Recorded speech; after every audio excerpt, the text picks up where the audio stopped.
Hello friends, welcome to my channel. நான் உங்கள் logo. So இன்னைக்கான வீடியோவில் நம்ம என்ன பார்க்க போறோம்னா, மறக்க முடியாத கிரிக்கெட் ரெக்கார்ட்ஸை பற்றி தான் பார்க்க போறோம். அதாவது ஒரு நார்மல் மனுஷனால நினைச்சு கூட பார்க்க முடியாத அளவுக்கு வந்து ரெக்கார்ட்ஸை கிரியேட் பண்ணி வச்சிருக்காங்க கிரிக்கெட்ல. அண்ட் இதெல்லாம் எப்படி கிரியேட் பண்ணாங்கன்னு சொல்லிட்டு நினைச்சு கூட பார்க்க முடியல, அந்த அளவுக்கு பயங்கரமான ரெக்கார்ட்ஸ் இது. ஸோ வாங்க என்னென்ன ரெக்கார்ட்ஸ்னு பார்த்துடலாம். ஸோ ஃபர்ஸ்ட் நம்ம லிஸ்ட்ல இருக்கிறது வந்து யுவராஜ் சிங்கோட 12 பால் 50. நம்ம எல்லாருக்குமே வந்து யுவராஜ் சிங்கை பத்தி தெரிஞ்சிருக்கோம். ஆனா யுவராஜ் சிங் வந்து 12 பால்ஸ்ல வந்து ஒரு 50 ரன்ஸ் அடிச்சிருக்காரு அப்படின்றத பத்தி உங்களுக்கு தெரியுமா? அது வந்து 2007 T20 வேர்ல்ட் கப்ல வந்து இங்கிலாந்து கூட ஆடும்போது யுவராஜ் சிங்க்கும் இங்கிலாந்து பிளேயரான ஆண்ட்ரூ பிளின்டாஃப்க்கும் வந்து ஒரு தகராறு மாதிரி ஆயிடுச்சு. ஏதோ வாய்ப்பேச்சுல வந்து ஏதோ சொல்லிட்டாரு ஆண்ட்ரூ பிளின்டாஃப், உன்னால அடிக்க முடியுமா அப்படின்ற மாதிரி ஏதோ சொல்லிட்டாரு. அதுக்கப்புறம் பாத்தீங்கன்னா அது வந்து ஒரு 19th ஓவர்ல, ஸோ 18 ஹவர்ஸ் முடிஞ்சதுக்கு அப்புறம் சொன்னாரு. ஸோ அடுத்த ஓவர் 19th ஓவர். அந்த 19th ஓவர்ல பாத்தீங்கன்னா ஸ்டூவர்ட் பிராட் வந்து போலிங் போட்டாரு. அவர் போலிங்ல வந்து ஒரு பாலையும் விடல, எல்லா பாலையும் வந்து 6 அடிச்சிட்டாரு. 6 பால்ல 6 6 அடிச்சு 12 பால்ஸ்ல வந்து 50 கம்ப்ளீட் பண்ணாரு. ஸோ இதுல இருந்து என்ன தெரியுதுன்னா, யுவராஜ் சிங்கை வந்து கடுப்பேற்றக்கூடாதுன்னு தெரியுது. ஸோ நெக்ஸ்ட் ரெக்கார்டு என்னன்னு பாத்தீங்கன்னா, மலிங்காவோட 4 balls and 4 wickets. ஸோ ஹேட்ரிக்கை பத்தி நீங்க கேள்விப்பட்டிருப்பீங்க. ஆனா இது வந்து டபுள் ஹேட்ரிக் அப்படின்னு சொல்லுவாங்க கிரிக்கெட்ல. டபுள் ஹேட்ரிக்னா ஒன்றும் இல்லை, 4 பால்ல 4 விக்கெட் எடுக்கிறது தான். என்னன்னா வந்து நிறைய பேர் வந்து 4 பால்ல 4 விக்கெட் எடுத்திருக்காங்க. கர்டிஸ் கேம்பர், ஜேசன் ஹோல்டர், அந்த மாதிரி நிறைய பிளேயர்ஸ் வந்து எடுத்திருக்காங்க. ஆனா மலிங்காவோடது ஏன் ஸ்பெஷல்னா வந்து மலிங்கா வந்து அவரோட கரியர்ல வந்து இதை 2 வாட்டி பண்ணியிருக்காரு. 2 வாட்டி வந்து 4 balls-ல 4 விக்கெட்ஸ் எடுத்திருக்காரு. ஃபர்ஸ்ட் பாத்தீங்கன்னா வந்து சவுத் ஆப்பிரிக்கா கூட 2007 ODI வேர்ல்ட் கப்ல வந்து எடுத்தாரு. அது வந்து பாத்தீங்கன்னா ஆல்மோஸ்ட் வந்து மேட்ச் முடிஞ்சிருச்சு, என்னமோ 4 ரன்னமோ என்னமோ தான் அடிக்கணும்.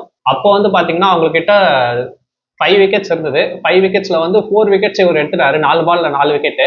அதுக்கப்புறம் ஒரு மாதிரி டென்ஸ் ஆயிட்டாங்க சவுத் ஆப்பிரிக்கா. ஆனாலும் வந்து எப்படியோ தட்டு மாதிரி வந்து இந்த ரன்ஸ் அடிச்சு ஜெயிச்சிட்டாங்க. ஆனா அந்த 4 பால்ல 4 விக்கெட் வந்து இன்னைக்குமே வந்து பேசப்பட்டு தான் இருக்கு. அண்ட் நெக்ஸ்ட் 4 balls 4 wickets வந்து நியூசிலாண்டுக்கு அகேன்ஸ்டா வந்து ஒரு T20 இன்டர்நேஷனல் எடுத்தாரு. இந்த செகண்ட் 4 விக்கெட் இதுதான் வந்து ரொம்ப வைரல் ஆச்சு. ஏன்னா அப்பதான் வந்து சோசியல் மீடியா இருந்தது.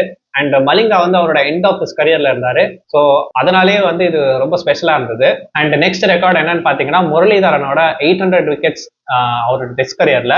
ஸோ முரளிதரன் வந்து அவரோட டெஸ்ட் கரியர்ல வந்து 800 டெஸ்ட் விக்கெட்ஸ் எடுத்திருக்காரு. ஸோ அவரோட லாஸ்ட் விக்கெட் வந்து பாத்தீங்கன்னா இந்தியாவுக்கு அகேன்ஸ்டா தான் பிரக்யான் ஓஜா தான் வந்து அவரோட லாஸ்ட் விக்கெட்.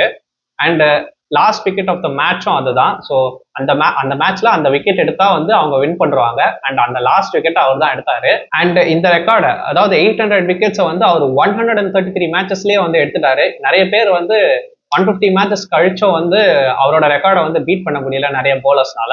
ஸோ இதுவே வந்து ஒரு பெரிய அச்சீவ்மெண்டா. ஜஸ்ட் 133 மேட்சஸ்ல வந்து 800 விக்கெட்ஸ் எடுத்திருக்காரு. அண்ட் அவரோட டோட்டல் விக்கெட்ஸ் டாலி பாத்தீங்கன்னா வந்து 1354. ஸோ 534 விக்கெட்ஸ் வந்து ஓடிஐஸ்ல எடுத்திருக்காரு. அண்ட் நெக்ஸ்ட் பாத்தீங்கன்னா வந்து சச்சின் டெண்டுல்கரோட 100 செஞ்சுரிஸ். ஒரு பேட்ஸ்மேனுக்கு வந்து ஒரு செஞ்சுரி அடிக்கிறதே வந்து ஒரு பெரிய செலிப்ரேஷன் தான். ஆனா இவரு வந்து ஒரு செஞ்சுரி ஆஃப் செஞ்சுரிஸ் அடிச்சிருக்காரு சச்சின் டெண்டுல்கர். ஸோ கண்டிப்பா வந்து அதுக்கு வந்து நிறைய ஹார்ட் ஒர்க் போட்டிருக்காரு சச்சின் டெண்டுல்கர். கண்டிப்பா அவருக்கு என்னதான் வந்து பயங்கரமான டேலண்ட் இருந்தாலும் கண்டிப்பா ஹார்ட் ஒர்க் நிறைய போட்டிருக்காருன்னு தான் சொன்னோம். ஏன்னா அவர் வந்து 24 இயர்ஸா வந்து கிரிக்கெட் ஆடினாரு. ஸோ 24 இயர்ஸ் ஆடிதான் வந்து இந்த ரெக்கார்டை வந்து அச்சீவ் பண்ணியிருக்காரு. அண்ட் இந்த ரெக்கார்டை வந்து 2012 பங்களாதேஷ்க்கு அகேன்ஸ்டா தான் வந்து அச்சீவ் பண்ணாரு. அண்ட் நெக்ஸ்ட் ரெக்கார்ட் பாத்தீங்கன்னா வந்து ஏபிடி வில்லியர்ஸோட 31 பால் செஞ்சுரி. ஒரு செஞ்சுரி அடிக்கிறதே பெரிய விஷயம். அதுல 31 பால்ஸ்ல வந்து செஞ்சுரி அடிக்கிறதுனா வந்து சாதாரண விஷயம் கிடையாது. அண்ட் அதுவும் வந்து ஒரு இன்டர்நேஷனல் லெவல்ல வந்து அடிக்கணும்னா வந்து ரொம்ப கஷ்டம். ஸோ ஏபிடி வில்லியர்ஸ் பாத்தீங்கன்னா வந்து 2015 வந்து வெஸ்ட் இண்டீஸ்க்கு அகேன்ஸ்டா தான் வந்து இதை அடிச்சிருப்பாரு. அப்ப பாத்தீங்கன்னா வந்து ஏபிடி வில்லியர்ஸ் அவரோட பீக் ஃபார்ம்ல இருந்தாரு. அப்போ வந்து வெஸ்ட் இண்டீஸ் போலர்ஸால வந்து எதுவுமே பண்ண முடியல, எப்படி போட்டாலும் அடிக்கிறாரு. உங்களுக்கே தெரியும் ஏபிடி வில்லியர்ஸ் வந்து மிஸ்டர் 316 கூப்பிடுவாங்கன்னு சொல்லிட்டு. ஸோ அவர் வந்து ஆஃப் சைட்லயும் சரி, லெக் சைட்லயும் சரி, முன்னாடியும் சரி, பின்னாடியும் சரி, கண்ணா பின்னாடி எல்லா சைட்லயும் வந்து அடிச்சுக்கிட்டே இருந்தாரு. அவரை வந்து ஸ்டாப் பண்ணவே முடியல வெஸ்ட் இண்டீஸ் போலர்ஸ்னால.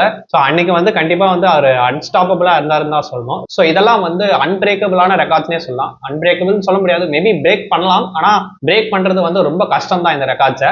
அண்ட் நான் வேற ஏதாவது ரெக்கார்ட்ஸ் மிஸ் பண்ணியிருந்தா வந்து கமெண்ட்ஸ்ல சொல்லுங்க. உங்களுக்கு வந்து இந்த ரெக்கார்ட்ஸ்ல வந்து எது பிடிச்ச ரெக்கார்ட் அப்படின்னு சொல்லிட்டு அதையும் கமெண்ட் பண்ணுங்க.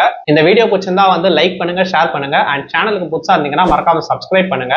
அண்ட் நம்ம நெக்ஸ்ட் வீடியோல பார்க்கலாம். Thank you, by.